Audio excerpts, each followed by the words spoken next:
YouTube is filled with videos called Top 10 Tools That Everyone Must Use. We watch those videos and we download every single app or tool that we come across. We hope that it would help us to be much more efficient and productive. But spoiler alert, we are left feeling much more overwhelmed and confused. And believe me, I have been in the same spot as well and I know how it feels. But the reality is that the problem is not with those videos, the content, or even those tools. It is not knowing how to choose the right tool for you in the first place. And that's what today's video is going to be all about. I'm going to share with you a very simple yet proven framework that will help you to choose the right tool for you every single time. As I mentioned before, that you are not failing because the tool is wrong, but instead it is because you are running behind each and every new shiny tool without having a proper strategy. Now, it's very important that we understand this. Every app, of course, comes with some hidden costs. And I'm not only talking about the money that is required in purchases, etc. I'm also talking about the effort that you need to learn that new tool, the effort required to migrate to the new tool from your existing system, and in some cases, the energy that is required to convince your team or your users to use the new tool. And that's why, instead of you asking that which tool is the best, the right question would be which tool is the best for me and my team. Now let's see that what is the 4-step framework that will help you to choose the right tool. P is for defining the problem. Define the job or the problem that you want to solve, not the tool. Now, this might be very obvious, but do not start with should I use Notion or should I use Asana? Instead, ask yourself these questions. What is the problem that I'm trying to solve here? Am I going to use this tool as a CRM system? Is this system going to help me for collaboration? Will it help me to store all of my documentations? How efficient will I be when I track my tasks on the system? Once you know the job, picking up the tool becomes much more obvious. A is for adoption. Evaluate the tool's simplicity as well as flexibility. Now, it's very important to understand when do you want simplicity versus when do you want flexibility.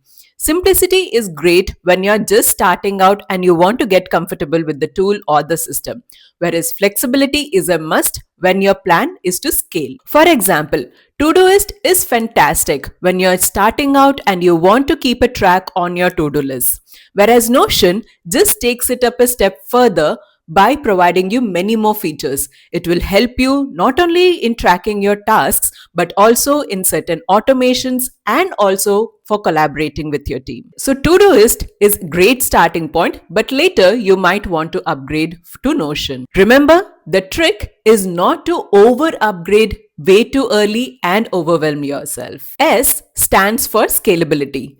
Check that how easy is it to integrate the new system with your other existing systems. A tool is much more favorable for you if it integrates well with the other existing systems that you might have already. For example, if you already have a calendar or email or storage systems, then you might want your new system to integrate with all of these 3 systems as well, so that you need not make any further changes or upgrades on your existing systems. And this is where many people end up making mistakes. Because while adopting a new system, many people think about the features that the new system might offer, but often forget about integrating with their existing system. And this is why they end up with silos. And finally, test the system with constraints.